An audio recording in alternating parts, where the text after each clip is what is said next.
โดยสบายดี โดยสบายดีสบายดีสาวโสดสิว่าไดสาวมอมสาวมอมเนาะ โดย คือบ่ได้มาหาเพิ่นนี่ก็โดนแฮงทุกคนเลย บางคนก็อาจสิลืมเนาะ แม่น จื้อบ่ว่าตัวเองออกคลิปนี้ได้จักเดือนแล้ว โหมันสิเข้าปีแล้วมั้ง อืม สิเข้าปีแล้วตั้งโดน คิดว่ามีครูมีคิงไปแล้วยังบ่ บ่ ยัง5คนนั้นบ่พอมั้ง5คนจริงใจยังบ่พอ อืม ตอนนี้นี่โสดเนาะ อายุจักปีตอนนี้ 35 เป็นแม่ห้างบ่หรือว่าจังได ในห้างลูกติด ลูก ในห้าง ติ ลู ด กสี่ อ่าได้ฮอด4คนแล้วบ่ โดยแม่น แต่ว่าหุ่นก็ยังดีเด้เนาะ ลูกนี่หาแบบเพิ่นอยู่น้ำเฮาเพิ่นเลยบ่หรือว่าอยู่น้ำพอเพิ่นนำ แม่นอยู่นำทั้งนี้หมดเลย อืมใหญ่เบิดแล้ว ผู้ใหญ่ก็10ปลายปี17นี่แหละ เป็นสาวแล้ว แม่น น้อยสุดนี่จักปีซะ น้อยสุด2ปี อืม ผู้ ยิง น้อย2ปี มียิงจักคนมีชายจักคน ผู้หญิงหมด4คน ป้าลูกสาวเบิดเลยเนาะ แม่น อืมไผเป็นแบบว่าสิว่าไดคนเลี้ยงซอย ครับบ่มีแหละเจ้าของผู้เดียวนี่แหละ เออ หาเงินแบบว่าเลี้ยงลูกทั้ง4คนเลย แม่น อื มี ม แม่นำ แม่เพิ่นก็เฒ่าแล้ว โอ้ 70ปลายเลยแม่ก็ โดย คือขออนุญาตเนาะคือเจ้านี่อาศัยอยู่กับแม่แล้วก็ลูก แม่น เฒ่าพ่อหรือว่าอ้ายไอ้น้องเจ้าได้ซะ บ่มีมีผู้เดียว เออ แม่มีผู้เดียวลูกผู้เดียว มีลูกสาวคนเดียว แม่ แล้วไปๆมาๆก็ยากเนาะ เออ ไปเฮ็ดงานก็ยากแน่น้อยหนึงยากลูกเด้ อืม ก็ป้าอยู่นำเอื้อยหั่นแหละกันไปเฮ็ดงาน เอื้อยหมายถึงงานลูกเฮาหั่นที่ว่าผู้เป็นผู้ใหญ่นั่น แม่ เพิ่นบ่ได้เข้าโรงเรียน บ่พากันออกแล้ว เออ คือคันว่าเจ้าไปเฮ็ดเวียกนี่ก็แม่นต้องได้ให้ลูกเอาเอง ยังกินนมบ่อันที่ว่า2 ปี สอง แม่น ปีน่ะกินอยู่กินนมป่องเด็กตะซอยหยังนี่แหละ เออ กินข้าวอิหยังได้แล้ว แม่ ก็สิแบบว่าไปเฮ็ดเวียกได้อยู่เนาะ ก็ได้อยู่ เพราะว่าเอ้ยก็เอาน้องกุ้มอยู่หั่นน่ะ อืมคือแบบว่ามีแต่ผู้หญิงล้วนเนาะทุกคนก็ยากแฮง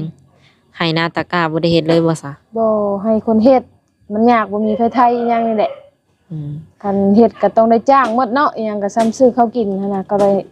เอาข้าวคณะเอาจังซี่นะ อืมคือถ้าพ่อนี่เพิ่นเสียไปแล้วแม่นบ่ แม่นเซไปโดนแล้ว 4-5 ปีแล้วแหละ โดยและเปิดใจมื้อนี้นี่คือแบบว่าหาคนคุยบ่หรือว่าสิหาสามีใหม่ หาคู่ชีวิตเลยแหละ คันสิคุยก็อายุปานนี้แล้วเนาะก็เสียเวลาก็ต้องทำอิฐก็ต้องคุยเข้าใจกันก่อนหั่นนะ คันคุยถึกคอถึกใจนี่แม่นทั้งเจ้าพร้อมที่จะเอาเลยบ่ ก็เอาก็ว่าแม่น อืม คันเพิ่นหับเฮาได้เนาะ อืมหับก็คือ1ก็ที่ว่าเฮามีลูกเนาะ แม่ ทั้ง4คนคือ ภาระก็จะสิหลายแน่เนาะ อันนี้ก็ยังบ่อยากรอดเลยผู้เดียวเนาะ อืม บ่อยากรอดแล้ว อืม แฮงช่วงนี้ก็ตกงานอยู่ยังรองานอยู่เดี๋ยวนี้ โอ้เมื่อก่อนน่ะมีงาน แต่ตอนนี้นี่ตกงานสิบ่ เมื่อก่อนเฮ็ดโรงงานยิบผ้าได้3อาทิตย์พอดีอีแม่บ่สบายหั่นน่ะ อืม ก็เลยต้องออกมาเบิ่งเพิ่นก่อนหั่นน่ะแบบ โดย ตะกี้เพิ่นลุกบ่ได้เพิ่นปวดเส้นหั่นน่ะเจ็บแข้งอีหยังนี่แหละแล้วบ่มีอันไผเฮ็ดอยู่เฮ็ดกินให้แล้วบัดนี้เนาะยากเพิ่นก็ลุกบ่ได้แน่หั่นน่ะก็เลยลาออกหั่นน่ะ อืม แบบนี้แล้วก็ไปหายืนสมัครบ่อนใหม่ยังรออยู่ โดย ยังรองานอยู่ ตอนนี้แม่เพิ่นดีขึ้นแน่แล้วแม่นบ่ ใครแน่แล้ว ลูกเพิ่นห้องบ่คานก่อนบ่ จักไปใส่หมดเอ้ยกะก็ลิ้นเขาเอ้ย เจอเพิ่นก็ปลุกมาแล้ว ก็คือแบบว่าสิว่าได้หาคนภาษากับแม่นเนาะ ดู เพราะว่าทั้งเจ้าก็ขาดเสาหลักขาดผู้ชายที่ว่ามาอยู่เพื่อนนี่ อืม อืม มาต่อกันเนาะทุกคน คือเพิ่นไปอันนั้นเบิ่งลูกเพิ่นเนาะลูกก็อยากอันติดแหน่จักหน่อยบ่ แม่น คันสมมุติเราอยู่บ้านจังซี่นี่ลูกน้อยๆเฮานี่ติดบ่ แม่ หรื น อ ติด เออ คันเฮาไปเฮ็ดงานเฮ็ดอันนั้นแล้วก็แล้วไปหั่นน่ะเฮาบ่ได้อยู่นำ หาคันเพิ่นเห็นหน้าเห็นตาเจ้านี่แม่น แม่ อยู่นำแม่ แอบแน่คันอยู่กับเอ้ยใครแน่ โดย ตอนนี้ก็คือหาเสาหลักหรือว่าหาคู่ชีวิตเนาะทุกคน อยากคุยกับผู้บ่าวทางใดคิดว่า ทางใดก็ได้ อายุประมาณเท่าไหร่อยากได้ ประมาณ60ลงมานี่แหละ อืม60 ปีลงมาเลยเนาะ อืม เอาแบบว่ารุ่น60 ปีลงมาฮอด30บ่หรือว่า ฮอดประมาณ40นี่40ปลาย อืมอยากได้รุ่นใหญ่เนาะแสดงว่า เนี่ย รุ่นเจ้าของนี่บ่อยากแบบบ่มักบ่อ่ะลูกสาวเพิ่นเนาะทุกคน สาวก็สองลงมา เพิ่นว่าซองเบิ่งแม่เพิ่นว่าซั่นแต่คือแบบเฮาสิสร้างครอบครัวใหม่จังซี่นี่แบบ ลูกเต้าเพิ่นรับได้บ่ จังว่านี่แหละ ยังบ่ ฟั ทั ง น เบิ่ง ถาม สถานการณ์เนาะ อืม ฟังเบิ่งว่าเพิ่นสิเข้ามาแบบใดหั่นน่ะ อืม สามารถเฮ็ดให้ลูกเต้ารับได้บ่หั่นน่ะก็เบิ่งนิสัยใจคอหั่นน่ะแม่นว่า อืม ลองคุยกันเบิ่งก่อนนั่นแหละ โดยหลักๆนี่อยากหาคนที่ว่ามาอยู่นำบ่หรือว่าเฮาอยากไปอยู่นำเพิ่น ก็อิงตามอิงแต่ว่าเว้าถือกันหั่นน่ะ อ๋อหากตอนนี้นี่ถือว่าเจ้าคือสิไปไสบ่ได้ตอนนี้เนาะเพราะว่า เพราะว่าลูกก็ยังน้อยนะ คันแม่นไปนี่ต้องได้เอาไปเบิดทุกคนเนาะหรือจังได นักใจกันเนาะ อืม เดี๋ยวมันยากนะพี่สา แบบว่าคือเฮาเป็นเสาหลักของครอบครัวตอนนี้ แม่นไปใส่กันลำบากเนาะ ลูกเต้าเฮานี่แบบค่าใช้จ่ายหลายบ่ให้เพิ่นใช้แต่ละมื้อ ก็ตามมีหั่นแหละ อืม มึงมีก็ได้มึงบ่มีก็บ่ได้ อืมฐานะครอบครัวเป็นประมาณใดซะตอนนี้ ประมาณกลางๆนี่แหละ ข้าวน้ำซ้ำปลามีกินเนาะ ก็พอมีอยู่ อืม ก็ แบบ ซื้อไปนำหั่นล่ะปีนี้แฮงบ่ได้เฮ็ดหน้าปีกายนี่อาศัยว่าเฮ็ดอยู่ปีกายนี่ อืมอืมตอนที่ว่าเจ้ามีครอบครัวเมื่อก่อนน่ะแบบเป็นคนลาวนี่บ่หรือว่า แม่นคนลาว อยู่นํกันโดนบ่ซะ ก็โดนเติบ เนาะตอนนี้ก็ถือว่าจบกันเป็นที่เรียบร้อย อืม สำหรับ FC เก่าเพิ่นก็อาจสิค้างคาใจเนาะหรือว่าอยากถามว่าเอาเปิดใจเมื่อก่อนนี่มีแบบว่าคนเข้ามาจีบอยู่บ่ ก็มีอยู่แต่ว่าไปมาๆหายๆหั่นน่ะแบบมันบ่ชัดเจนอีหยังนี่แหละ เฮาหรือว่าเขาบ่ชัดเจน ทางเพิ่นหั่นน่ะ อ๋อ เออคือเพิ่นบ่อยากเพิ่นบ่พร้อมที่จะชัดเจนกับเฮา แม่น เคยแบบว่าไปมาหาสู่กันบ่ บ่ โอ้ คือ อันที่คุยกันนี่เห็นแบบหน้ากันในโทรศัพท์ซื่อ แม่น ๆคันว่ามีพร้อมคันว่ามีคนที่พร้อม ที่จะชัดเจนกับเจ้าเนาะทางเจ้าพร้อมที่จะชัดเจนกับเพิ่นบ่ โดยแม่น อืม แบบว่าเข้ามาก็แบบไปหาๆอีหยังหั่นน่ะ บัดคนที่สิเข้ามาใหม่นี่อยากได้คนนิสัยแบบใด นี่ใช่ที่ว่าเว้าตรงๆหั่นน่ะ แบบมีหยังก็เว้ากันบ่มักที่ว่าไปหาๆอีหยังนะ บ่มักตัวว่าแล้วบ่มักคนขี้ตัว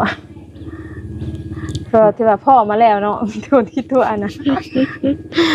เพิ่นสไตล์ว่าเพิ่นเว้าแล้วเพิ่นเฮ็ดบ่ได้เพิ่นหายไป แม่น โอ้หรือว่าเพิ่นมีครอบครัวแล้ว เฮาก็บ่ฮู้แล้วเนาะเพิ่นว่าโสดเฮาก็โสดแล้วเฮาก็บ่เห็นเนาะ เออก็เชื่อเพิ่นหั่นแหละเนาะแนวเพิ่นบอกเองแม่นบ่ เพราะเฮาเป็นคนซัดซื่อเนาะคือเฮาเว้าแบบใดซื่อใดซื่อนั่นหั่นน่ะ เออ ก็บ่ติกันหากตอนนั้นนี่คุยกันได้ฮอดอยู่บ่เดือน ก็โดนเติบเด้ เป็นหยังคือบ่อยากแบบนัดเจอเห็นหน้าเห็นตากัน ก็บ่ฮู้เทื่อก็ประมาณสิเข้าปีละคุยนะ อ๋อเจ้า บัดห้างก็มาหา วางเดือนหนึงนี่แหละ แบบเพิ่นหายนี่เพิ่นบล็อกบ่หรือ บ่ ว่า ได้บอกบ่ได้หยังแต่ว่าแชทก็บ่ตอบแล้วก็โทรก็บ่รับอีหยังนี่นะเฮาก็บ่ฮู้สาเหตุเพราะว่าบ่ได้ผิดได้เที่ยงอีหยังกันเนาะเพิ่นเมื่อก่อนเพิ่นไปทำงานพูนอยู่ไต้หวันหั่นน่ะแล้วบัดนี้กลับประเทศไทยแล้วก็เงียบเลยบ่ติดต่ออีหยังเลยนะ หรือว่า โทก็บ่รับเลยอีหยังเฮาก็บ่ฮู้ ก็คิดไปต่างๆนานาอยู่บ่ ก็แม่แล้วเนาะก็เลยว่าโอ้คนบ่อยากคุยกับเฮาต่อแล้วเฮาก็คิดอยู่นะเฮาก็เลยเปิดโอกาสให้คนใหม่เข้ามาแบบซี่นะ ก็คิดได้หลาย แต่ มุม เพิ่นก็ เนาะ มาให้ความหวังบักหลายๆเนาะเฮาจะกะเสียความรู้สึกไปเติบหนึงพุ่นแหละ อันนี้เว้าตรงๆเนาะ เออ คนหาวเนาะมาให้เขาวางลายขนาดนั้นก็ต้องเสียความรู้สึกแน่จักหน้อยก็ย่าแล้วเนาะก็บ่โทษเพิ่นดอก อืมหรือว่าเพิ่นบ่สำบาย บ่ฮู้ เนาะคันสมมุติว่าเพิ่นเห็นเจ้าเปิดใจเห็นในคลิปข่อยจังซี่ แม่น แล้วเพิ่นกลับมาใหม่จังซี่นะสิให้โอกาสบ่ ก็ยังบ่ฮู้เทื่อนี่ก็แต่ว่าความรู้สึกมันก็เสียไปหลายเติบเลยเนาะ คันเพิ่นเป็นหยังหรือว่ามีเวียกจำเป็นอีหยังบ่ก็น่าจะทักบอกหรือว่าต้องเนาะคนเฮาบ่น่าสิหายไปแบบนี้เลยมั้ง อันนี้เป็นเดือนเลยเนาะ อืม ตอน เจ้า อยู่พุ่นก็ยังตอนสิกลับก็แชทหากันอยู่ก็ได้คุยกันอยู่ โดย ว่าสิมารับไปทำงานนำจังซั่นจังซี่ก็เว้ากันหลายอย่างแล้วเนาะบัดกลับประเทศไทยแล้วพอโทรหาก็เงียบต่ออันแชทก็บ่ตอบโทรหาก็บอกหลายๆสายหั่นน่ะเงียบไปเลยแบบนี้นะ เออ บล็อกเราก็บ่ได้บล็อก อืมตอนที่ว่าอยู่อยู่ไต้หวันผัดเสร็จกันดีอยู่ เออ พอกลับไทยแล้วเงียบ เนี่ยอันจะมีเมียก็พวกเราก็บ่เห็นเนาะเพิ่นว่าโสดเราก็โสดนํเนาะ แม่น ก็บ่ฮู้เทื่อ หากเจ้าได้เห็นหน้าเพิ่นอยู่บ่ ก็ไม่ได้เห็นอยู่ อืม อายุเพิ่นก็ประมาณ50นี่แหละ โดย คือเสียความรู้สึกนี่ถึงขั้นแบบว่า เสียน้ำตาบ่หรือว่า อึ้งซื่อ ก็อึ้งซื่อๆบ่ฮู้จักแนวสิว่าหั่นน่ะ ๆ แบบคุยกันเอาเนาะฮอมกครั้งแน่เนาะตกลงกันครั้งแน่หั่นน่ะก็ละมาหายเงียบไปแบบนี้เลยนั่นน่ะ บ่จักแนวสิว่าอึ้งเลยเจ้าของก็เลยว่าอย่าแล้วเพิ่นบ่อยากคุยกับเฮาบางทีเพิ่นก็รับสถานการณ์ครอบครัวของเฮาบ่ได้เนาะ อ่า ก็เลยว่าอย่าเพิ่นว่านะเฮาก็เลยแบบเปิดโอกาสให้คนใหม่เข้ามาบางทีผู้เขาอยากรับเฮาได้เนาะแท้ๆนะบางที โดย เฮาก็คิดแบบนี้ แม่นคันสิไปนำกะคันบ่อยู่ในจุดนี้อาจจะบ่ฮู้เนาะ คันสิไปนำก็บ่ฮู้สิไปนำอยู่ไสแม่นบ่คันบ้านเฮาแฮงยังว่าฮู้จักเนาะ อืม คือทางเจ้านี่ติดต่อกับเพิ่นนี่ทางไหน ทั้งหลายนี่แหละ อย่างเดียวบ่ อืม โอ้มื้อหน้านี่กันไว้เนาะเอาทางเฟซเอาทางเบอร์ บางทีผูกพันหลายเฮาก็สิได้ฮู้ว่าเพิ่นอยู่ไสบางทีเฮาอาจจะบ่ฮู้ว่าเพิ่นบ่สำบายบ่หรือเกิดอีหยังสักอย่างกับเพิ่น เพิ่นก็ว่าอยู่หน้องคายนี่บ้านเพิ่น อืม ก็ว่าจังซี่ ก็บ่เป็นหยังเริ่มต้นชีวิตใหม่แม่นบ่ หากลืมแล้วบ่ลืมได้บ่ตอนนี้ สมมุติว่าคนที่เข้ามาใหม่นี่สิบ่มีการเปรียบเทียบบ่ ว่าดอก อืม จักแรกคันเข้ามาแบบเก่าอีกก็ สิแบบบ่ไหวคือกันแล้วเนาะ แบบเฮาเข้ามาก็อยากให้ชัดเจนจังหน่อยเนาะบ่แม่นให้ๆแบบนี้ก็บ่เอาเลยเนาะ โดย มาคุยเพราะว่าให้รู้สึกดีแล้วเพิ่นเงียบไป หายไป มันก็เสียความรู้สึกเลยเนาะคนเฮาเนาะบ่ถูกไผก็บ่เข้าใจอันนี้ติ โดยวางแผนไปฮอดไสกับเจ้ากับเพิ่นตอนน่ะ อายุ ก็เติมหนึ่งเลยเนาะ เต็มหนึงแล้วเพิ่นเนาะ เพิ่นก็เป็นคนเว้าเนาะเฮาก็เนาะมกไปหั่นแหละ ทรงสิแม่นบ่แบบว่าเฮาฟังเพิ่นเว้าแล้วทรงสิแม่นอีหลีเนาะ เพราะว่าเฮาก็ขาดคนเนาะอุปถัมภ์ค้ำสู่แล้วว่าเพิ่นก็เข้ามาแบบอุปถัมภ์ค้ำสู่แล้วก็ดีกับเฮาหั่นน่ะ โดย โยเฮาก็รู้สึกดีแล้วเฮาก็แฮงขาดเนาะ แม่นขาดเสาหลักว่าซั่นซะ แม่นครับเสาหลัก อืม ว่ากลับประเทศไทยสิพาไปทำงานนำอยู่กรุงเทพว่ะเฮาก็ว่าไปก็ไปว่ะไปมาๆหั่นแหละเพราะว่าอยากลูกแน่เฮาก็ว่าจังซี่หั่นนะ อืม เฮาก็ว่าคันเรามาแท้ก็ว่าจับสิใจว่าสิไปนำอยู่เด้ เออ เวลาเพิ่นมาเงียบหั่นน่ะ เจ้าก็ถึงขั้นว่าไปก็ไปเพิ่นชวนเนาะ แม่น เออถือว่าสุดๆแล้ว อันตกลงแบบเป็นแฟนเป็นหยังกันเรียบร้อยนะอันนี้ เลยเปิดใจรอบนี้นี่คือแบบว่า อยากได้คนที่ว่ามีเวียกเฮ็ดงานทำบ่หรือว่าแบบใด ก็มีวิธีงานทำหั่นแหละเนาะสามารถอันเบิ่งครอบครัวเฮาได้หั่นน่ะ อืมบ่เบิ่งได้100%ก็เบิ่งได้ในแบบ70-80%ก็ได้แม่นบ่ โดย อืมคือทางเจ้าเอง ช่วยกันหาเนาะทาง แม่ เฮาก็ขาดเคินบ่มีไผหาซอยหั่นน่ะ อืมคือเจ้านี่อยากหาอยู่แต่แบบหาคนเดียวเนาะ แม่ พอได้แต่กินบ่ แม่นพอได้แต่กินแต่ว่าแต่ละเดือนก็บ่รอดเด้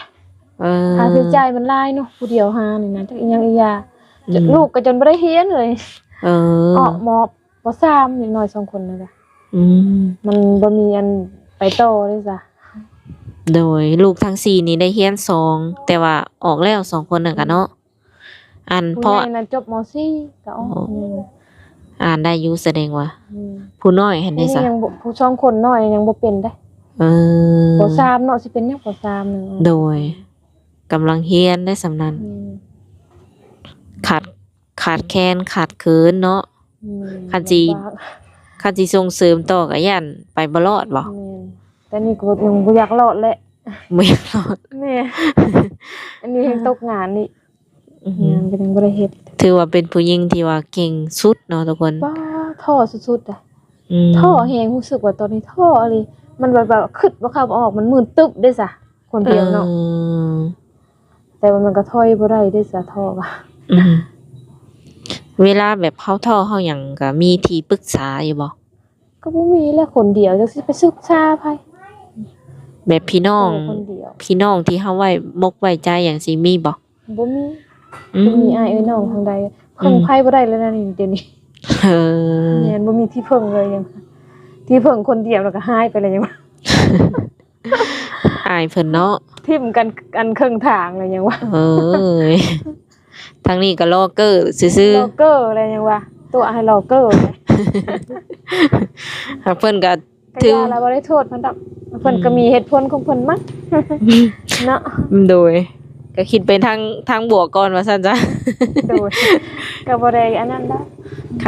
คันคิดทางลบก็โอ้ยเพิ่นมีเมียบ่เนาะ ก็สร้างเพิ่นเถาะคันมีเมียก็ อืมหากก็ยังบ่เคยติแบบว่า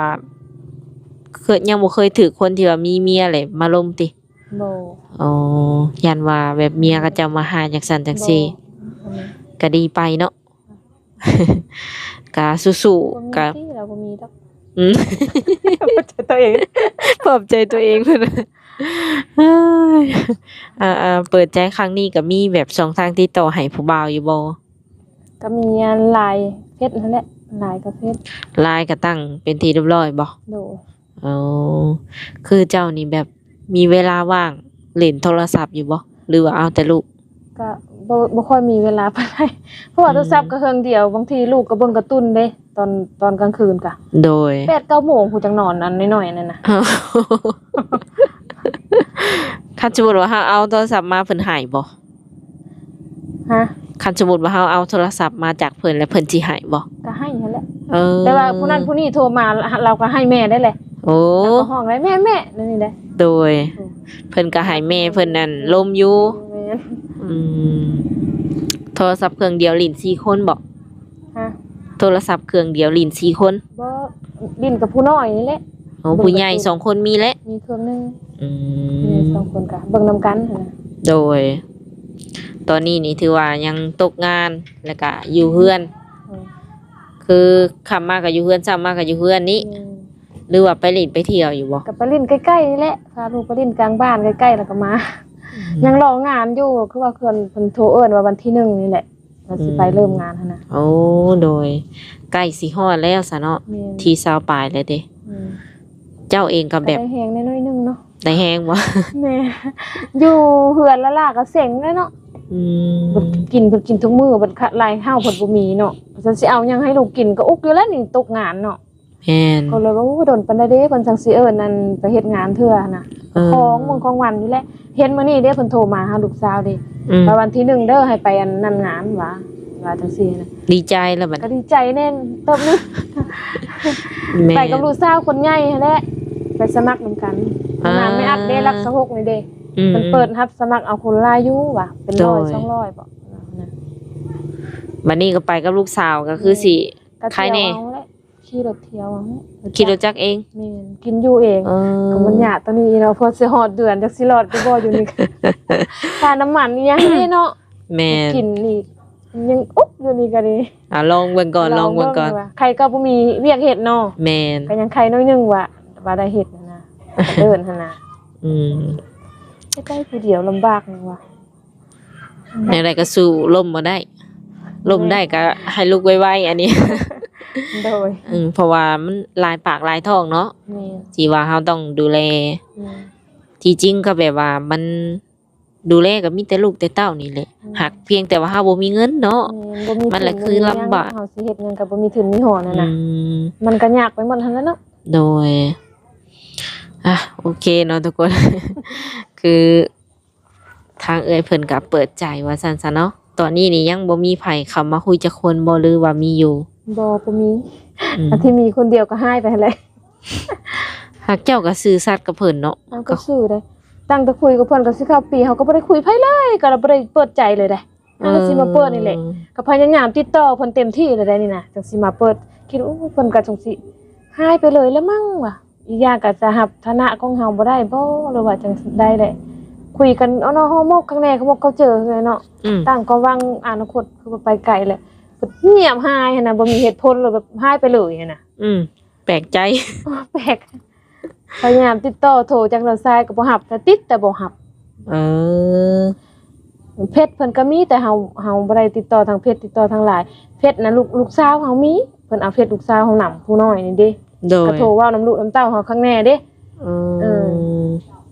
ก็ว่าพ่อกลับบ้านก่อนเด้อสิไปหาเด้อว่าสิไปลิ้นน้ำว่าจังซี่หันนะเพิ่นก็ว่าแบบนี้ข้างในเนาะ ว่าพอเว้าหยังข้างแน่ได้เนาะดีกับลูกกับเต้าเด้พะยังหลายนี่แหละเข้ากล้องบ่ล่ะมาเข้ากล้องนี่ว้ายกินนี่บ่ สาวน้อยสิเข้ากล้องแม่นี่ กวนห้องกินนี่ มาแล้วบ่ผู้นี้แหละอันเด็ก อู้ จุอย่านั่งดินั่งดิทุ สบายดี สบายดีตินุ่งกระโปรงกับผู้ชายติผู้หญิงก็คือผู้ชาย ผู้หญิงบ่นี่ค่ะ ผู้หญิงมัดบ่มีผู้ชายจักคนเนาะ หักแบบบ่ได้มองต่างนี่เนาะ แม่นผมก็บ่มีนี่ผมก็บ่ยาวผมก็อึดนั่นน่ะ 2 ปีก็ใหญ่เลยเด้ 2 ปีแต่ว่าปัญหาจักสิเอารอดน้องรอดหรือบ่ไปเฮ็ดงานนี่ค่ะ เพิ่นก็ส่งสิแบบเอาง่ายอยู่เนาะ แม่นก็บ่ได้ค่อยดื้อปานใดเด้ก็ธรรมดา เบิ่งคนนี่ คันว่าเฮาสิเอาไปพากมันก็ยากค่ะใช้จ่ายแล้วมันสิบ่รอดเอาไปพากกันเนาะ แม่น มันก็แพงที่ค่าพากอีหยังก็อาศัยเอื้อย2คนนั่นแหละเอาเรียนก็ออกเลย แม่น ก็จักสิซ้ำได้แหละกันนำลายบอกลูกนั่นแหละเนาะเอาน้องแม่ไปเฮ็ดงานได้ซะ แม่ คัน น บ่เฮ็ดสิกินหยังว่าล่ะกินนมเล็กตาซอยมื้อละ2กล่อง โอ้ก็ธรรมดา คันกินข้าวแน่อันนี้ไม่กินข้าวเลยจ้ะกินแต่นมกับขนมไปนั่นแหละข้าวบ่ซอยค่อยกินไปได้นั่นนะเงียบงามเงียบบ้านจ้อยคือผู้ชายเลย ธรรมดาอยู่คันว่าเพิ่นกินซ้ำนั่นหั่นนะ เนาะ แล้วก็เบิ่งคนนี่ก็ทรงสิบ่แอวบ่หยังหลายปานใดเพียงแต่แบบเพิ่นน้อยเนาะเพิ่นอยากแล้วเพิ่นอาจจะเว้าคือเฮาบ่ได้เนาะสิมีแบบห้องมีไห้อีหยังนั่นแหละ ก็โอเคเนาะทุกคนมื้อนี้ก็มาอัปเดตหรือว่ามาเปิดใจทางเอ้ยมอมเพิ่นเนาะมีแต่ว่ามื้อหน้ามื้อในคัน FC เฮียงห้องต้องการให้มาใหม่ก็สิมาหาใหม่เนาะสำหรับคลิปนี้ก็สิได้ขอตัวจบไว้ก่อน โดยสบายดีบาย ทงใหม่